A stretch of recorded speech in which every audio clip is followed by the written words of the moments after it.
Há 10 anos, um cowboy ferido resgatou 3 garotas Apache e desapareceu sem pedir nada em troca. Agora, diante de toda a tribo, elas voltaram e disseram por que nunca o esqueceram. Quando ele percebeu quem elas realmente eram, suas mãos tremeram e todos ficaram em silêncio. Se inscreva no canal, deixe seu like e comente de que parte do mundo você está assistindo, porque agora eu vou te contar tudo. O bar do seu Zé estava vazio naquela hora da tarde. Só o ventilador velho fazia barulho rodando devagar. Mateus olhava para o copo suado na sua frente. Mais uma, seu Mateus? Perguntou seu Zé, enxugando o balcão com um pano que já foi branco. Mateus balançou a cabeça, um movimento quase imperceptível. Não, uma já basta. Você diz isso todo dia, e todo dia uma basta mesmo. Seu Zé suspirou. Tá com a cara mais fechada que o céu antes da chuva do fim de ano. Quer falar sobre o que não fala? Não tem o que falar. A voz de Mateus era baixa, rouca de pouco uso. Ele pegou a faca de peão que sempre carregava na cintura. Começou a passá-la, devagar, na pedra de amolar que também tirou do bolso. O som era seco, ritmado. Tss, tss, tss.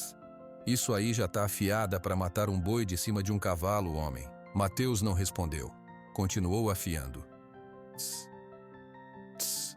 Era um hábito. O movimento acalmava o barulho dentro da sua cabeça. Seu Zé desistiu. Conhecia aquele silêncio de 10 anos. Sabia que vinha de um lugar fundo e escuro, onde nem ele podia chegar. Ele viu Mateus olhar para a porta como se esperasse alguém. Mas Mateus nunca esperava ninguém. Mateus terminou, guardou a pedra e a faca. Colocou algumas moedas no balcão. Amanhã tem que tirar o gado da baixa do rio. Seu Raimundo não gosta que o gado fique muito tempo lá. Todo dia é tirar gado de um lugar e botar em outro, disse seu Zé. É, todo dia. Mateus levantou-se. Uma dor fina no pé direito fez ele cerrar os dentes por um segundo. Apoiou-se levemente na mesa. Pegou o chapéu de couro, desbotado pelo sol de muitos verões, e colocou na cabeça. Saiu do bar. O sol lá fora era forte, mesmo no fim da tarde. A poeira da rua de terra vermelha subia com o vento quente. Jeremoabo parecia adormecida. Algumas crianças brincavam com uma roda velha. Um cachorro dormia à sombra de uma amendoeira.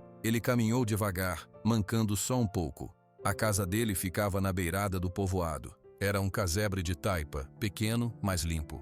A porta de madeira rangia quando ele abriu. Dentro, o calor era abafado. Um quarto só, uma cama simples, um fogareiro e um banco. Na parede, uma fotografia desbotada dentro de um vidro limpo. Era Luzia, sorrindo com um vestido florido. Mateus não precisava olhar. Sabia cada detalhe daquela foto de memória. Ele tirou o chapéu, passou a mão no rosto, não olhou para a foto. Olhava, mas sem ver, para o chão de terra batida. Trabalhei, disse ele em voz baixa, para o silêncio da casa. Bebi uma cerveja. Voltei. Era o que fazia todos os dias, desde que ela se foi. Trabalhar na fazenda do seu Raimundo. Beber uma cerveja para parar as mãos de tremer. Voltar para a casa vazia. Era uma punição que ele mesmo inventou. Uma vida parada no mesmo lugar. Ele acendeu o lampião. A luz fraca criou sombras grandes nas paredes. Sentou-se no banco e começou a tirar a bota direita. O pé estava inchado, como sempre no fim do dia. A cicatriz grande e feia brilhava à luz do fogo. Ele tocou nela com os dedos calejados. Lembrou do barulho, o capotar do carro, o vidro quebrando, o grito dela que foi cortado de repente, e depois, o silêncio mais assustador do mundo. Ele saiu arranhado. Ela não saiu. Foi minha culpa. Eu desviei da capivara. Fui imprudente. Essa frase rodava na sua cabeça todos os dias, todas as noites. Era a verdade dele. Por isso ele não merecia mais nada. Nem um cachorro para fazer companhia que ele afastou. Nem um sorriso mais demorado. Só o trabalho, a solidão e a lembrança. Um galo cantou lá fora, anunciando que a noite vinha. Mateus comeu um pouco de farofa com ovo frio. Lavou o prato, deitou na cama dura. O teto de madeira tinha rachaduras. Por uma delas, ele podia ver uma estrela. Amanhã, ele sussurrou, vai ser igual. Fechou os olhos. A imagem que vinha não era da Luzia sorrindo. Era de um dia escaldante, há muito tempo. O sol queimando a caatinga, o seu pé sangrando, a sede que era uma dor de cabeça, e 3 pares de olhos, jovens e assustados, debaixo de um mandacaru. Ele sacudiu a cabeça tentando afastar a memória. Coisa do passado, um dia em que ele foi útil. Só isso. O sono demorou a vir. Quando veio foi pesado, e na escuridão do sonho, como em todas as noites, uma palavra escapou dos seus lábios rachados num gemido quase silencioso. Luzia. Do lado de fora, o vento sul começou a soprar, trazendo o cheiro de chuva distante. A poeira se acalmou. A noite engoliu Jeremoabo, e com ela, o casebre do homem que parou no tempo. Amanhã seria outro dia igual, até que, no meio da feira, tudo mudaria para sempre. A feira livre de Jeremoabo fervia sob um sol que já nascia forte. O ar cheirava a poeira, a fruta madura e a carne assada. Vaqueiros como Mateus, de chapéu na cabeça e faca na cintura, misturavam-se com agricultores que vendiam feijão e mandioca. Crianças corriam entre as barracas de lona colorida.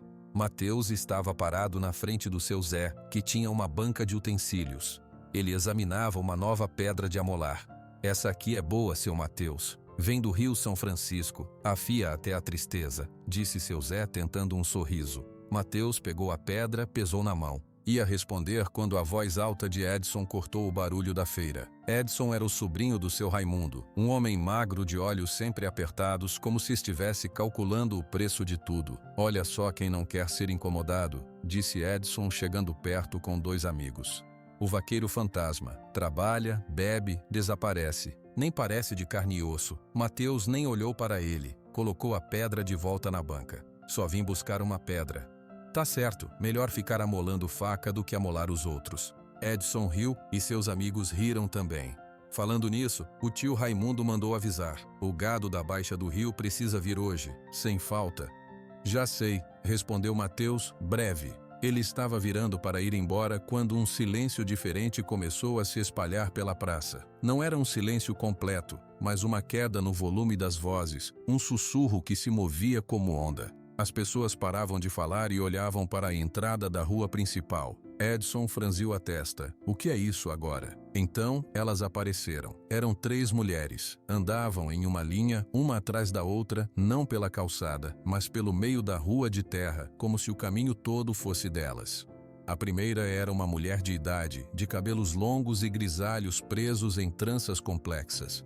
Seu rosto era sério, e seus olhos escuros pareciam olhar para tudo e para nada ao mesmo tempo. Ela usava um colar de contas coloridas e sementes que chegava até o peito. Suas roupas eram simples, um vestido longo de tecido cru, mas o jeito como ela andava, com a cabeça erguida, dava a ela um ar de autoridade. Atrás dela vinha uma mulher mais nova, alta, com os cabelos negros como asa de graúna soltos sobre os ombros. Ela usava um cocar de penas vermelhas e amarelas, e seus braços tinham pinturas geométricas em um tom de vermelho da terra. Ela olhava para os lados, um sorriso pequeno nos lábios, como se achasse tudo interessante. A terceira era a mais jovem, pequena, quase se escondendo atrás das outras. Seus olhos claros, da cor do mel, estavam baixos, olhando para o chão. Ela carregava nas mãos, cuidadosamente, um pequeno pássaro de asa ferida. Nem mesmo o barulho da feira parecia distraí-la da tarefa de proteger o animal. Índias, alguém sussurrou. Pataxó, corrigiu outra voz, mais velha. O grupo todo da feira parou para observar. Era raro ver pessoas da aldeia no meio do povoado, e nunca daquele jeito com tanta presença. Elas não iam a nenhuma barraca, caminhavam com um destino claro. Seu Zé, ao lado de Mateus, assobiou baixinho. Santa Paz, o que será que elas querem? Mateus não disse nada. Uma sensação estranha, um frio na base da espinha, começou a subir por suas costas. Ele conhecia aquele jeito de andar, conhecia a quietude da mais nova. Era uma memória enterrada no fundo do cansaço e da dor de um dia muito antigo. Edson riu, uma risada seca. Vão pedir esmola, sempre acabam vindo pedir alguma coisa. Mas as mulheres não pediram nada. Elas pararam bem no centro da praça, onde o bar do seu Zé tinha algumas mesas e cadeiras do lado de fora. A mais velha, a de tranças grisalhas, olhou ao redor. Seu olhar passou por rostos curiosos, assustados, desconfiados, até que parou. Parou em Mateus. Ela não apontou, não gritou. Apenas seus olhos escuros fixaram nele, e um reconhecimento silencioso passou entre eles. Foi só um instante. Depois, ela virou-se para a multidão que agora formava um semicírculo ao redor delas. A mulher alta, da pena vermelha, tocou no braço da mais velha. É ele, Jandaia? Ela perguntou. Sua voz era clara e cheia de uma ansiedade contida. A mais velha, Jandaia, fez um pequeno aceno com a cabeça. Foi então que Jandaia ergueu as mãos, palmas para o céu. A feira inteira pareceu segurar a respiração. Até os pássaros nos fios de luz pararam de cantar. Povo de Jeremoabo. A voz de Jandaia não era alta, mas era profunda. Ela ecoou na praça de terra batida como o som de um tambor distante. Nós somos do povo Pataxó. Viemos da aldeia além das serras. Não viemos pedir, viemos agradecer. Mateus sentiu o chão faltar sob seus pés. Sua mão direita procurou instintivamente o cabo da faca, não para atacar, mas para se segurar em algo real. O barulho da feira desapareceu. Tudo o que existia era a voz daquela mulher e os olhos da mais jovem, que agora também olhavam para ele, com uma expressão de doçura infinita. Jandaia baixou as mãos e colocou-as sobre o coração. Há 10 anos, nesta mesma caatinga que dá sustento a vocês e a nós, 3 meninas da nossa tribo se perderam. A sede quase venceu a vida delas. Ela fez uma pausa, deixando as palavras pesarem no ar quente. Um homem as encontrou. Ele mesmo estava machucado, sangrando, quase sem forças. Mas ele usou suas últimas forças para nos levar até a água. Ele nos protegeu do sol, nos protegeu do perigo. Ele nos deu a vida de volta. A mulher alta, Aruanã, não conseguia mais conter o sorriso. Ela olhava para Mateus como se ele fosse a lua no céu. A mais jovem, Itamar, apenas acariciava a cabeça do passarinho, seus olhos marejados. Jandaia estendeu o braço, seu dedo indicador apontando direto, inevitavelmente, para o canto onde Mateus estava paralisado. Aquele homem, ela disse, e todas as cabeças na praça viraram-se para olhar para ele. Está aqui. A poeira da praça parecia parada no ar. Todos os olhos estavam fixos em Mateus. Ele sentiu o peso daqueles olhares como se fosse físico. Seu rosto, já queimado pelo sol, perdeu toda a cor. Ele ficou pálido. Jandaia baixou o braço e caminhou alguns passos na direção dele. O povo se afastou, abrindo um caminho. Aruanã e Itamar a seguiram, ficando um pouco atrás. Você não nos disse seu nome naquele dia, continuou Jandaia, sua voz agora mais suave, mas ainda assim carregando por toda a praça. Você só nos levou até a água. E depois foi embora, mas nós nunca esquecemos seu rosto. Nunca esquecemos o homem do chapéu de couro marrom. Mateus tentou engolir, mas sua boca estava seca. Ele olhou para seu Zé, que estava com a boca aberta. Olhou para Edson, que parecia confuso e irritado. Finalmente seu olhar voltou para as 3 mulheres. Para os olhos sérios de Jandaia, os olhos brilhantes de Aruanã, os olhos calmos de Itamar. Foi nada. A voz de Mateus saiu rouca, quebrada. Qualquer um faria. Não, disse Jandaia com firmeza. Não é nada. Na nossa tradição, salvar uma vida não é um favor, é um presente. O presente mais sagrado que existe. É um presente de vida. Ela fez uma pausa olhando para as 2 mulheres atrás dela e então novamente para Mateus. E quando alguém recebe um presente tão grande, a vida pede um equilíbrio. A pessoa que recebeu deve dar uma resposta à altura. Algo que mostre que o presente foi entendido, que honre o ato. Aruanã deu um passo à frente, seu cocar de penas vermelhas tremulando levemente. Nós passamos muitos anos pensando na resposta certa. Crescemos, nos tornamos quem somos hoje, e sempre soubamos que um dia precisaríamos encontrar você para devolver o equilíbrio. Mateus sentiu um frio percorrer seu corpo, mesmo sob o sol do meio-dia. Ele não gostava dessa conversa, não gostava de ser o centro das atenções. Queria que o chão se abrisse e o engolisse.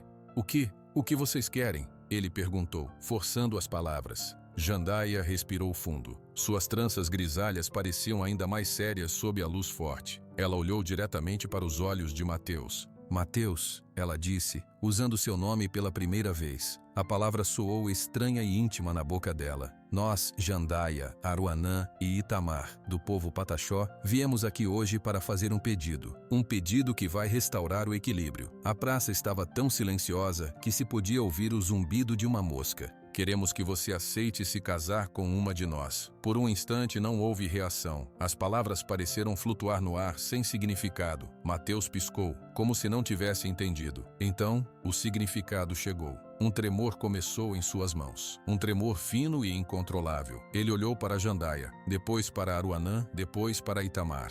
3 rostos de mulheres. 3 estranhas. O que? A palavra saiu como um sopro. É o nosso pedido, repetiu Jandaia, sua voz imóvel. Você se casaria com uma de nós. Você se juntaria à nossa tribo. Você teria uma nova família, um novo lar, para sempre. Essa é a nossa resposta ao presente que você nos deu. Aruanã sorriu, um sorriso aberto e cheio de esperança. Itamar baixou os olhos para o pássaro em suas mãos, suas orelhas ficando vermelhas. Mas Mateus não via mais nada. O mundo começou a girar. Os sons da feira voltaram de repente, mas distorcidos, como se viessem debaixo d'água. Ele sentiu o suor escorrer pelas suas costas. Sua respiração ficou curta. Sem pensar, sua mão direita se fechou em volta da garrafa de cerveja que seu Zé tinha colocado na mesa mais cedo. A garrafa estava fria e suada. Ele não a soltou, ele a espremeu. E então, seus dedos, sem força, simplesmente se abriram. A garrafa caiu no chão de terra batida. O vidro quebrou com um estalo seco e alto, que ecoou no silêncio da praça.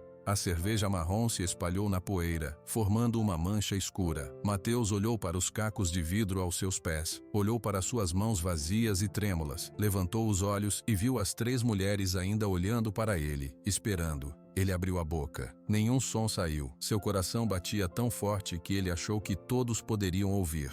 As paredes que ele construiu ao longo de 10 anos, as paredes de solidão e culpa, pareciam rachar naquele instante, sob o peso de um pedido que ele nunca, em 1000 anos, poderia ter imaginado. O estilhaçar do vidro pareceu quebrar o feitiço de silêncio que pairava na praça. Um murmúrio começou a se espalhar entre as pessoas. Alguns riam nervosos, outros cochichavam, apontando. Foi então que Edson empurrou 2 pessoas e se adiantou. Seus olhos estavam brilhando de raiva e oportunidade. Absurdo! Ele gritou, e sua voz cortou o ar como um chicote. Isso é um absurdo completo. Vocês ouvem isso? Ele virou-se para a multidão, abrindo os braços. Elas querem que o Mateus case com uma delas. Isso não é tradição, isso é uma armadilha. Jandaia virou o rosto lentamente para encarar Edson. Seus olhos escuros não piscaram. Não é armadilha, é uma dívida sagrada, algo que seu povo talvez não entenda. O que eu entendo, Edson cuspiu as palavras, é que tem uma grande faixa de terra lá na serra que está em discussão na justiça. E o riacho que esse homem aqui mostrou para vocês fica bem no meio dela. Ele apontou um dedo acusador para Jandaia. Vocês não querem um marido, querem um pedaço de papel com a assinatura dele, para dizer que ele é da tribo e que a terra de vocês vai além, incluindo a área do riacho. Querem tomar a terra. O murmúrio da multidão cresceu, agora cheio de tons de desconfiança e raiva. É verdade isso? Tão querendo passar a perna no Mateus? A terra é nossa, não é deles. Mateus viu a confusão se formar. Ele ainda estava paralisado, mas as palavras de Edson faziam um certo sentido na cabeça atordoada dele. Era sobre terra? Tudo aquilo era só sobre um pedaço de terra? Jandaia ergueu a voz, mas não gritou. Era uma ordem. Nós não queremos terra de ninguém. Queremos a terra dos nossos avós. A terra onde nossos filhos nascem e nossos mortos descansam. O riacho é só uma prova de que sempre estivemos lá. Prova para juiz. Edson insistiu, vendo que parte do povo estava com ele. O Mateus é um empregado. Nem terra ele tem. Mas casando com ele, vocês botam a mão num testemunho importante. É um jeito esperto de roubar. Aruanã, a mulher do cocar vermelho, parecia ferida. Não é roubo, é gratidão. Ele é um herói para nós. Herói? Edson deu uma risada amarga. Ele é um vaqueiro qualquer. Um homem que nem consegue olhar nos olhos dos outros direito. Vocês querem prender ele numa aldeia? Ele não vai aguentar uma semana. As palavras de Edson eram como facas. Mateus sentiu cada uma. Eram verdades cruas sobre a vida solitária que ele construiu. Ele fechou os olhos por um segundo. Foi quando uma voz muito baixa falou. Era um sussurro, mas de alguma forma todos ouviram, porque era uma voz que pedia silêncio e não atenção. Itamar, a mais jovem, tinha dado um passo à frente. Ela estava entre Jandaia e Aruanã agora. O passarinho ferido estava quieto em suas mãos. Seus olhos claros, cheios de uma pena profunda, estavam fixos em Mateus. Naquela noite, ela começou, e todos se calaram para ouvir a frágil voz. Há 10 anos, depois que ele nos levou até a água, ele caiu no sono. Estava exausto, machucado. Ela fez uma pausa, respirando fundo, como se fosse difícil continuar. Nós ficamos acordadas, vigiando. E ele chorou, no sono. Chorou muito. Mateus abriu os olhos. Um choque percorreu seu corpo. Ele a fitou, incapaz de respirar. Itamar continuou. Sua voz um fio de som no meio da praça. Ele chamou por um nome, uma vez e outra e outra. Luzia. Ele chamou por Luzia. O nome ecoou no ar. Para muitos era só um nome. Para Mateus, era uma explosão dentro do peito. Seu segredo mais profundo, guardado a 7 chaves, estava sendo exposto para toda a vila. A culpa que ele carregava sozinho. Itamar olhou para Edson e depois para as pessoas desconfiadas. Nós ouvimos a dor dele. Naquele dia, ele nos salvou da sede. Mas quem salva alguém que tem uma sede tão grande por dentro? Uma sede de perdoar a si mesmo? Ela voltou a olhar para Mateus, e suas palavras eram só para ele agora. O pedido não é só sobre um presente, não é só sobre terra, é um novo caminho. Para um homem que parou de andar naquele dia em que perdeu Luzia. A gente viu você parar, e a gente quer te mostrar que ainda dá para andar de novo. As lágrimas, que Mateus não sentia há muitos anos, subiram com uma força avassaladora. Elas queimaram seus olhos. Ele não chorou, mas todo o seu corpo tremia, tentando segurar uma dor que agora estava escancarada para todos. A raiva de Edson parecia pequena diante daquelas palavras simples. A desconfiança da multidão deu lugar a um respeito silencioso. Itamar não usou argumentos sobre terra ou lei. Ela falou sobre um coração partido, e todos na praça, de uma forma ou de outra, conheciam essa dor. Jandaia colocou uma mão no ombro de Itamar, um gesto de apoio. E então, ela olhou para Mateus novamente, e desta vez, seu olhar não era só de dever. Havia um entendimento profundo. O segredo de Mateus não era mais um segredo. E de repente, aquele pedido impossível parecia vir de um lugar muito diferente. Não era um plano, era um reconhecimento. Alguém tinha visto sua dor, e em vez de se afastar, tinha voltado 10 anos depois para tentar curá-la. O silêncio que seguiu as palavras de Itamar era denso, carregado de uma emoção que poucos na praça sabiam nomear. Foi quebrado por um ronco de motor e o barulho de um jipe velho chegando na poeira da rua principal. As portas se abriram. De um lado saiu um homem grande, de barriga proeminente e chapéu de vaqueiro novo. Era seu Raimundo, o fazendeiro. Do outro lado saiu um homem mais jovem, vestido com uma camisa social suada, que olhava para a cena com curiosidade. Seu Raimundo caminhou com passos pesados até o centro da praça, onde Edson, as 3 mulheres e Mateus estavam. Seu rosto era um misto de cansaço e decisão. Parece que cheguei na hora do almoço e só tem briga no prato, ele disse. Sua voz grave fez todos virarem para ele. Edson pareceu surpreso, mas recuperou-se rápido. Tio, essas mulheres aqui estão tentando dar um golpe. Querem que o Mateus case com uma delas só para pegar a terra da baixa do rio. Seu Raimundo olhou para o sobrinho por um longo momento, depois olhou para Jandaia. Ele tirou o chapéu e passou um lenço na testa calva. Jandaia, faz tempo, disse ele. Jandaia inclinou a cabeça levemente. Raimundo, o tempo passa, mas algumas lutas são as mesmas. Pois é. Seu Raimundo virou-se para a multidão. Gente de Jeremoabo, o meu sobrinho Edson tem razão numa coisa. Tem uma briga grande pela terra onde fica o riacho da Gameleira. A terra que faz divisa com a minha.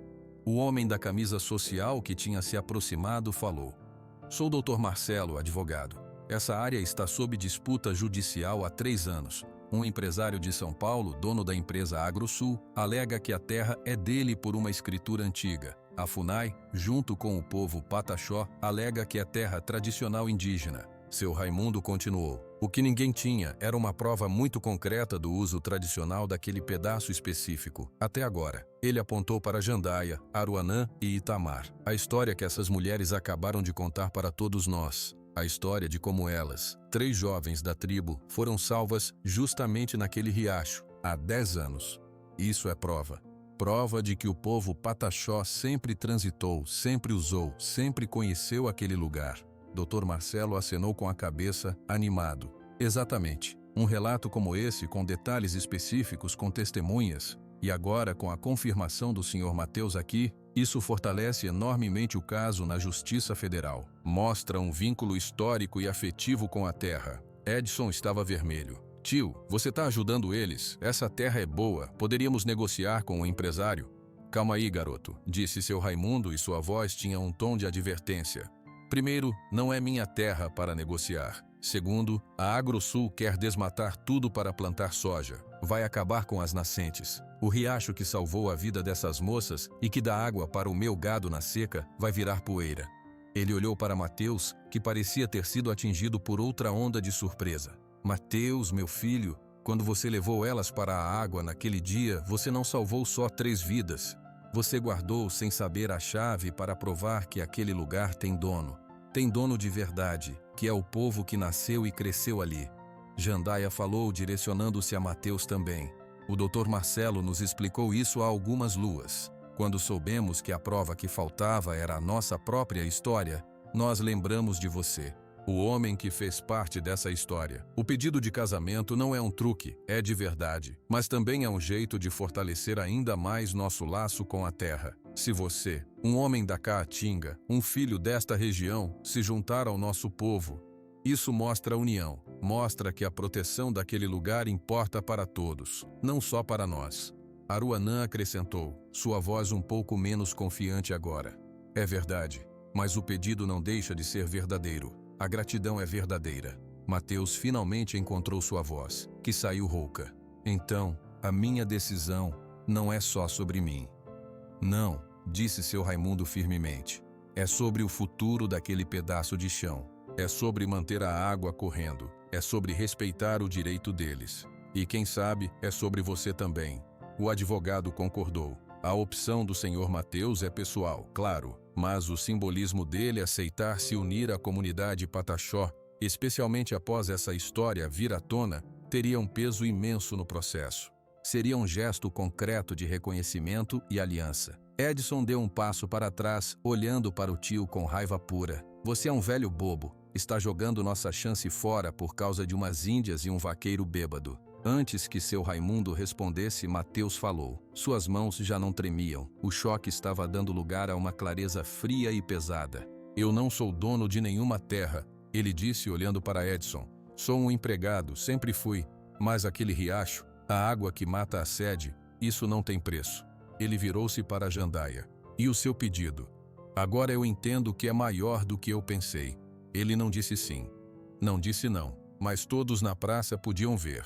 O homem que vivia uma vida parada agora carregava o peso do futuro de muitos nas suas costas. E pela primeira vez em 10 anos, ele parecia estar completamente acordado. A revelação sobre a terra mudou o ar na praça. O assunto já não era só um pedido estranho, era uma disputa grande com advogado e empresário de São Paulo. Aos poucos as pessoas começaram a se dispersar, comentando em grupos baixos. O Dr. Marcelo foi conversar com seu Raimundo. Edson ficou parado, olhando para o tio com raiva antes de sair andando rápido. Mateus ficou onde estava, perto da mesa quebrada do bar. As 3 mulheres se aproximaram dele. Jandaia tinha a expressão séria de sempre. Aruanã parecia ansiosa, como se quisesse falar muitas coisas. Itamar mantinha uma distância respeitosa, seus dedos ainda acariciando as penas do pássaro. Seu Zé, o dono do bar, se aproximou com cuidado. Mateus, quer sentar? Tomar uma água? Mateus acenou que não com a cabeça. Seus olhos estavam nas 3 mulheres.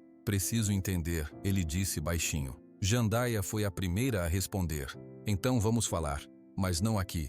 Muitos olhos. Podemos ir para a beira do rio atrás da igreja, sugeriu seu Zé. É tranquilo. Poucos minutos depois, eles estavam sentados à sombra de uma grande gameleira, perto do riacho que cortava a parte de trás do povoado. O som da água era baixo. Itamar se ajoelhou na beira e deixou o passarinho beber um pouco. Foi Jandaia quem começou. Mateus, você agora sabe que nossa luta pela terra é real. O pedido que fizemos na praça ajuda nessa luta, mas não é só isso. Ela olhou para ele com seus olhos penetrantes. Para mim, você é um protetor. Eu vi sua coragem na Caatinga. Vejo sua força quieta. Nosso povo precisa de aliados fortes. Homens que conhecem a terra e são respeitados por outros homens da cidade. Casando com uma de nós, você se torna um desses protetores, para sempre. Ela falava com calma, como se estivesse explicando um plano de plantio. Era prática, era lógica. Mateus podia entender isso. Aruanã não conseguiu esperar. Para mim é diferente. Ela se inclinou para a frente, seus olhos brilhando. Eu era muito jovem naquele dia. Para mim, você foi como um herói de uma história antiga. Você apareceu quando tudo parecia perdido. Eu guardei essa imagem todos esses anos. Sempre imaginei como seria encontrar você de novo. Ela sorriu, um pouco tímida agora. Eu teço histórias em meus panos. E a nossa? Eu sempre quis tecer uma história de amor verdadeiro. Dessa vez, real.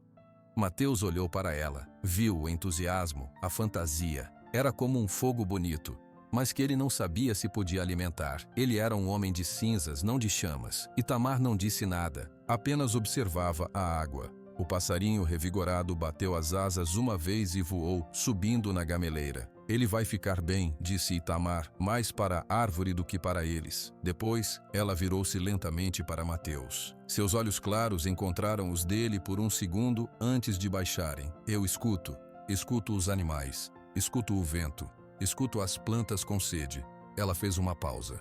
Naquele dia, eu escutei você. Sua dor era tão grande que dava para sentir no ar, igual se sente a chuva chegando. Ela pegou um punhado de terra úmida da margem. Eu não penso em heróis ou em protetores. Penso em cura.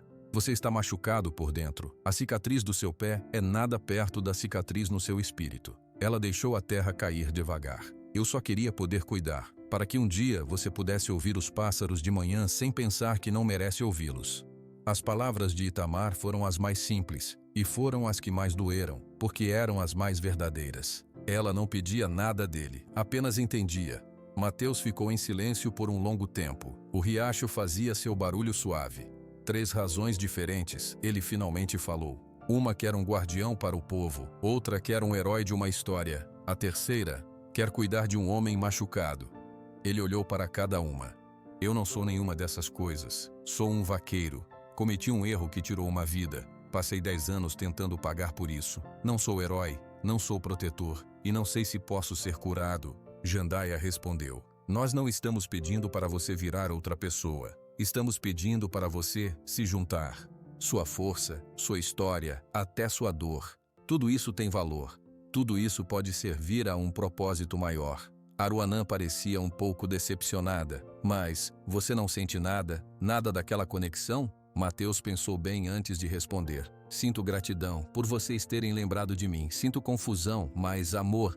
Isso é uma semente que não sei se ainda tenho no bolso para plantar. Itamar fez um pequeno movimento com a cabeça como se concordasse. As sementes mais fortes às vezes ficam escondidas na terra por muitos anos, até que a chuva certa chega. Seu Zé, que tinha ficado ouvindo de longe, se aproximou. A questão, Mateus, é que você não vai decidir isso agora. O senhor precisa conhecer a aldeia, conhecer elas e conhecer a si mesmo de novo. Jandaia levantou-se. Ele tem razão. Venha à nossa aldeia. Amanhã, passe o dia, veja como vivemos. E então, você decide. Ela não estava pedindo. Estava convidando, mas era um convite que não admitia recusa. Mateus olhou para o riacho. Lembrou da água fresca salvando vidas. Lembrou da dor. Lembrou de Luzia. E então ele pensou na terra que poderia ser destruída. Na água que poderia sumir. Ele deu um aceno de cabeça quase imperceptível. Vou. A manhã seguinte amanheceu carregada. Uma poeira fina, trazida por um vento quente do leste, cobria Jeremoabo. Mateus estava em frente ao seu casebre, ajustando as correias da sela num cavalo velho e tranquilo que seu Raimundo lhe emprestara. Ele olhava para a estrada de terra que levava à serra. Seu Zé chegou, andando rápido. Seu rosto estava sério. Mateus, é melhor você adiar esse passeio. Mateus parou o que estava fazendo. Por quê? Homens chegaram. 2. Vieram numa caminhonete preta, placa de São Paulo. Estão no bar fazendo perguntas. Que tipo de perguntas? Sobre você, sobre o que aconteceu na feira, sobre as mulheres Pataxó, sobre a terra do riacho. Seu Zé baixou a voz. Eles não têm cara de quem veio pedir licença. O menor deles tem uma marca de faca no pescoço. Estão falando com o Edson. Mateus sentiu um nó se formar no estômago. Ele olhou novamente para a estrada. Eu disse que iria. Eu sei o que você disse, mas olha só. Seu Zé apontou com o queixo. Do outro lado da rua, parada na sombra de um pé de manga, estava a caminhonete preta. 2 homens estavam encostados nela. Um era alto e magro, de óculos escuros. O outro era baixo e forte, e mesmo de longe dava para ver a cicatriz branca no pescoço. Eles olhavam diretamente para Mateus. Nesse momento, Edson saiu do bar e caminhou até os homens. Ele falou algo, gesticulando na direção de Mateus. O homem alto de óculos escuros ouviu, depois acenou com a cabeça. Os 3 começaram a atravessar a rua. Mateus, disse seu Zé. Seu tom era de alerta. Deixa, disse Mateus. Ele soltou a correia que segurava e se virou para encarar o grupo. Edson chegou primeiro com um sorriso falso. Mateus, estes senhores querem uma palavrinha com você. São representantes do Dr. Silva, o empresário de São Paulo que tem interesse na região. O homem alto tirou os óculos escuros. Seus olhos eram claros e vazios. Bom dia. Meu nome é Rogério. Este é o Cristiano. O homem com a cicatriz não cumprimentou, apenas olhou para as mãos de Mateus, como se avaliasse o que elas poderiam fazer. Entendemos que o senhor está envolvido numa discussão sobre terras indígenas. Não estou envolvido em discussão nenhuma, respondeu Mateus, sua voz neutra. Ouvimos o contrário, disse Rogério. Sua voz era suave, mas tinha uma borda de aço. Ouvimos que o senhor é testemunha-chave num processo, e que agora pode até se juntar aos índios. Edson riu. Uma loucura, né? Mas o Mateus sempre foi meio sonhador. Rogério ignorou Edson. O Dr. Silva é um homem razoável. Ele quer desenvolver a região, trazer progresso, empregos. Essa história de terra indígena é um atraso, prejudica todo mundo. Não conheço esse homem, disse Mateus. Mas vai conhecer, disse Cristiano, o homem com a cicatriz pela primeira vez. Sua voz era áspera. Ele não gosta de obstáculos, e o senhor amigo está se tornando um obstáculo. O tom era uma clara ameaça. Seu Zé deu um passo à frente. Olha aqui, meu filho, isso aqui não é São Paulo. Vocês não podem chegar ameaçando. Rogério colocou os óculos escuros de volta, um sorriso fino nos lábios. Quem está ameaçando? Estamos apenas conversando, dando conselhos de amigo. Ele olhou para Mateus. O conselho é, fique na sua.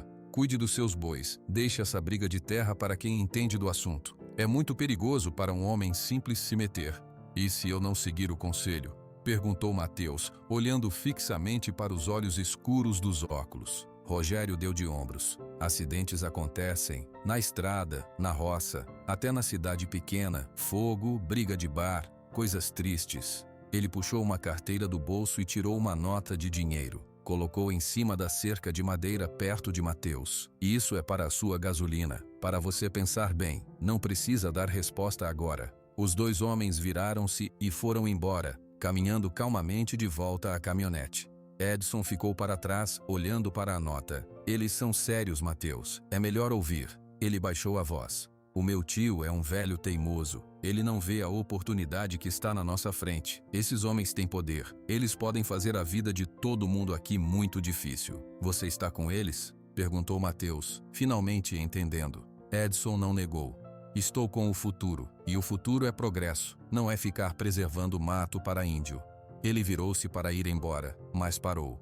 Ah, e sobre essa visita à aldeia? A estrada está muito perigosa ultimamente. Muita pedra solta, muito incêndio de capim seco. Cuidado. Edson seguiu os dois homens. A caminhonete preta ligou o motor e partiu, levantando uma nuvem de poeira vermelha. Seu Zé pegou a nota de dinheiro e a rasgou ao meio, deixando os pedaços cair no chão. Vermes. Mateus não disse nada. Ele olhou para os pedaços rasgados do dinheiro, depois para a poeira que ainda se assentava na estrada. As palavras do homem, Rogério, ecoavam em sua cabeça. Fogo, briga de bar, acidentes acontecem. Ele se virou e pegou as rédeas do cavalo, colocou o pé no estribo e montou. O que você vai fazer? Perguntou seu Zé preocupado. Mateus ajustou o chapéu na cabeça, olhou para o caminho da serra, depois para a direção onde a caminhonete tinha ido.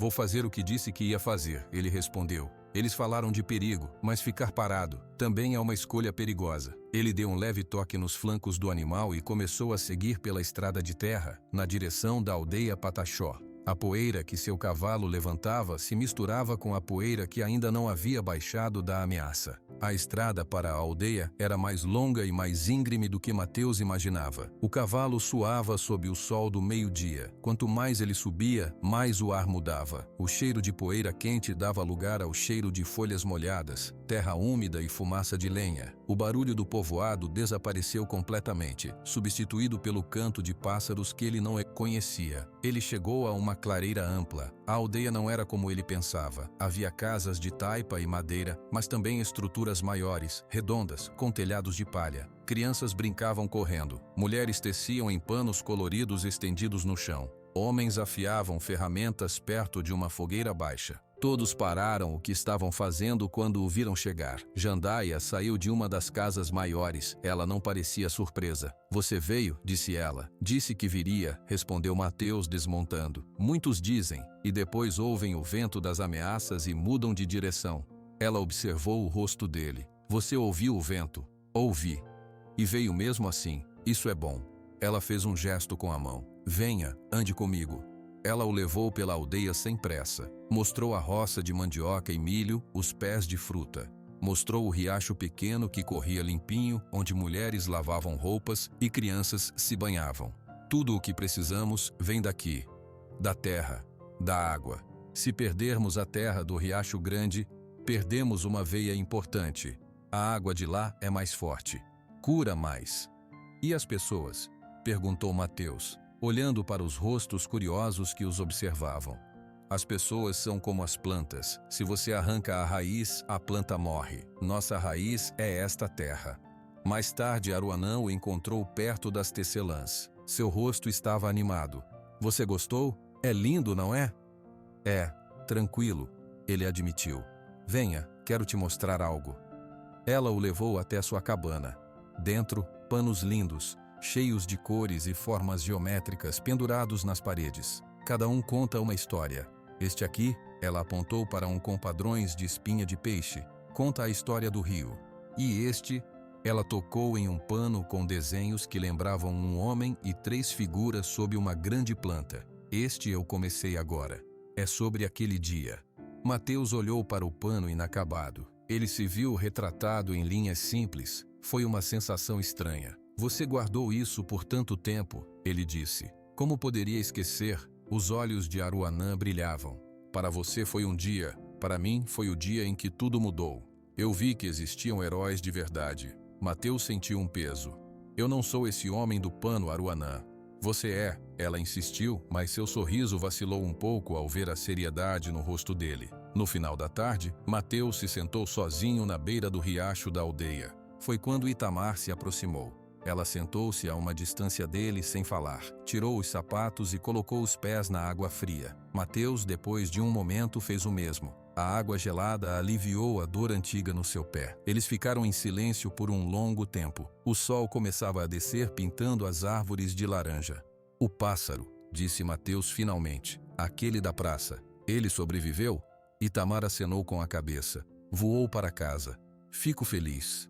Aqui os animais entendem quando um lugar é seguro, ela falou olhando para a água. Quando o perigo chega perto, eles ficam quietos, ou fogem. Mateus entendeu que ela não falava só dos animais. Você sente o perigo chegando? Ele perguntou. Ela fechou os olhos como se escutasse. Sinto um cheiro de fumaça que não é de lenha. Sinto o gosto de ferro no ar, de medo.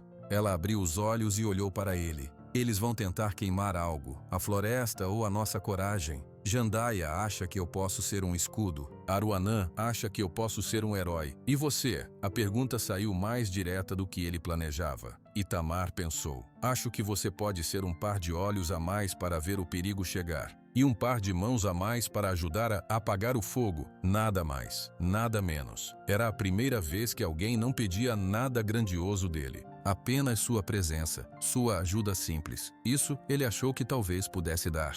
Um homem mais velho, o cacique, veio até eles. Cumprimentou Mateus com um aceno. Jandaia me contou tudo, sobre o pedido, sobre a terra. Você é bem-vindo aqui, Mateus. Independente da sua escolha, você já é parte da nossa história. Ele olhou para o céu. O dia acabou. Você pode ficar, pode ir, mas se ficar, saiba que o perigo não escolhe hora. Mateus olhou para a aldeia. Viu as fogueiras sendo acesas para a noite. Ouviu o riso das crianças. Sentiu a paz do lugar e lembrou dos olhos vazios do homem de óculos escuros. Acidentes acontecem. Ele não tinha decidido sobre o casamento, sobre um novo lar, mas uma decisão menor, mais imediata, se formou dentro dele. Posso ficar nesta noite? Ele perguntou ao cacique. O homem velho sorriu. Pode, a casa dos visitantes é sua. Enquanto a noite caía sobre a aldeia, Mateus sabia que a tranquilidade era frágil, mas pela primeira vez em anos ele não estava apenas observando a vida passar. Ele estava dentro dela e estava disposto a defender aquele pedaço de paz, mesmo que ainda não soubesse exatamente como. A noite na aldeia foi quieta, mas Mateus dormiu pouco. Cada barulho da floresta, um galho quebrando, o chamado noturno de um pássaro o fazia abrir os olhos. Ele estava acostumado com o silêncio do seu casebre, não com esta vida cheia de sons. Ao amanhecer, ele já estava de pé, tomando um chá amargo que Jandaia lhe ofereceu. Você não descansou, ela observou. Descansei o suficiente, ele respondeu.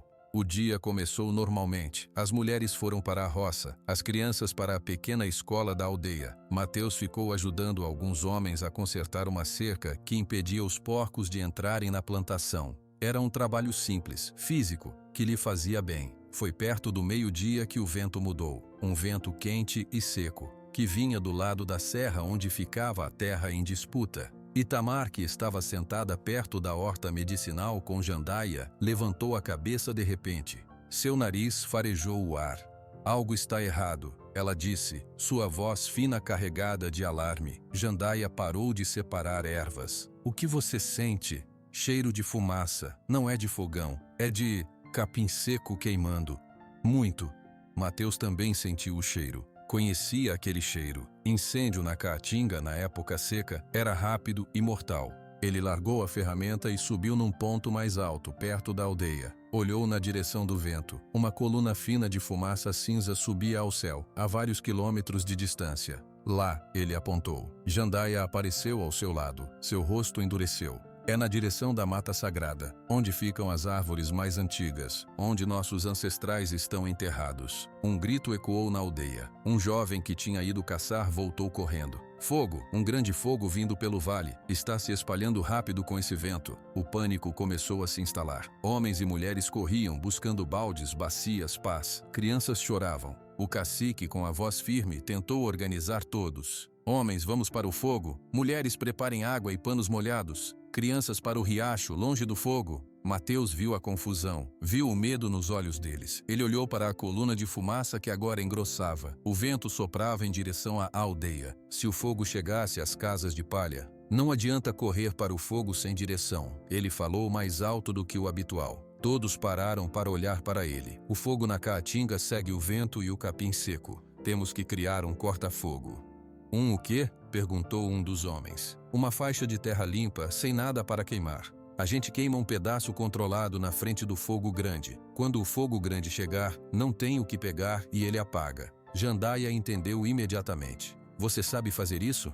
Sei, meu avô me ensinou. Mateus olhou ao redor. Precisamos de pessoas com pás e enxadas, e precisamos ir agora. Sob seu comando, um grupo de homens o seguiu.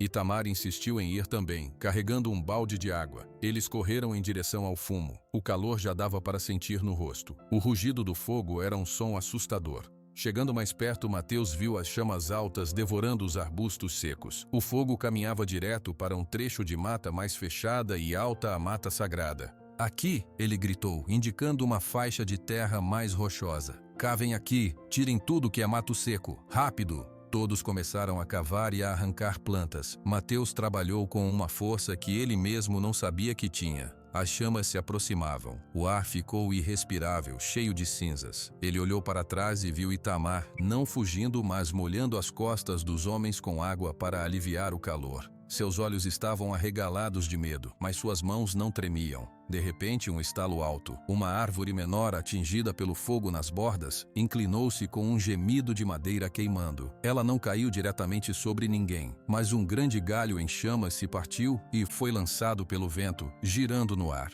Itamar, Mateus gritou. O galho pesado e flamejante caía direto onde ela estava, distraída molhando um pano. Ela olhou para cima, paralisada. Mateus não pensou. Ele se atirou para frente, cruzando a distância em 2 passos largos. Ele agarrou Itamar pela cintura e a puxou com toda a sua força, rolando com ela no chão áspero e rochoso. O galho caiu com um baque surdo e um jorro de fagulhas exatamente no lugar onde ela estava segundos antes. Por um momento só houve o barulho do fogo. Mateus sentiu o coração batendo como um tambor em seus ouvidos. Ele estava sobre Itamar, protegendo-a com seu corpo. Ela olhava para ele ofegante, seu rosto sujo de cinzas. Você está bem? A voz dele saiu rouca da fumaça. Ela acenou, incapaz de falar. Os outros homens, assustados, redobraram os esforços. O corta-fogo estava quase pronto. Mateus se levantou, puxou Itamar consigo e voltou ao trabalho. Queimem agora. Façam uma linha de fogo do nosso lado. Com tochas feitas de gravetos, eles atearam fogo ao capim do lado de cá do corta-fogo. Este fogo controlado queimou rapidamente em direção ao fogo grande, consumindo o combustível no caminho. Quando as duas linhas de fogo se encontraram, não havia mais nada para queimar. O incêndio grande diante da barreira de terra negra e calcinada perdeu a força. Começou a morrer. Aos poucos o rugido diminuiu. O que restou foi uma grande área queimada, fumaça e o cheiro forte de cinzas. A mata sagrada, no lado mais distante, estava salva. Só as bordas tinham sido atingidas. Exaustos e sujos, todos se olharam. A respiração era ofegante. Então, um sorriso de alívio começou a surgir nos rostos. Eles tinham conseguido. Itamar olhou para o galho ainda fumegante que quase a atingiu. Depois olhou para Mateus, que limpava o suor do rosto com a manga. Você poderia ter se queimado, ela sussurrou. Mateus olhou para as chamas que se apagavam, para o povo pataxó reunido, para o alívio no rosto de Jandaia. Sentiu algo duro e pesado dentro dele se desfazer. Poderia, ele concordou. Mas ficar parado e ver o fogo chegar, isso não é mais uma opção para mim. A semana que se seguiu ao incêndio foi de tensão silenciosa em Jeremoabo. A notícia do fogo criminoso e da coragem de Mateus se espalhou. O fazendeiro Raimundo reuniu homens de confiança para fazer ronda nas terras. O advogado Dr. Marcelo acelerou o processo na Justiça Federal com um novo depoimento sobre a tentativa de destruição da mata. Na manhã de domingo, uma multidão se reuniu novamente na praça. Desta vez, não era por acidente. O cacique e os mais velhos da aldeia Pataxó vieram. Seu Raimundo e seus vaqueiros estavam lá. Até seu Zé tinha fechado o bar para assistir. Todos sabiam que Mateus daria sua resposta. Mateus caminhou até o centro da praça. Ele não estava sozinho. Jandaia, Aruanã e Itamar o seguiram e pararam a alguns passos de distância. Ele olhou para a multidão, viu rostos conhecidos. Alguns curiosos, outros hostis como Edson, que estava ao lado de dois homens desconhecidos de camisa social, os capangas de São Paulo, mas sem ousar fazer nada naquela multidão. Ele respirou fundo e começou a falar. Sua voz, antes tão baixa, saiu clara. Há 10 anos eu parei de viver. Algo dentro de mim quebrou e eu não tentei consertar. Eu só sobrevivi, até que naquela feira, o passado que eu tinha esquecido voltou e me mostrou que uma ação boa, por menor que seja, nunca some. Ele virou-se para as 3 mulheres. Jandaia, você me vê como um protetor, como uma ferramenta forte para uma luta importante. Eu entendo sua razão e eu respeito. A luta de vocês pela terra é justa. Eu vi a conexão de vocês com a mata. Eu senti o fogo que queria destruí-la. Por isso, minha primeira resposta é sim. Um murmúrio percorreu a praça. Jandaia manteve a postura séria, mas seus olhos suavizaram um pouco.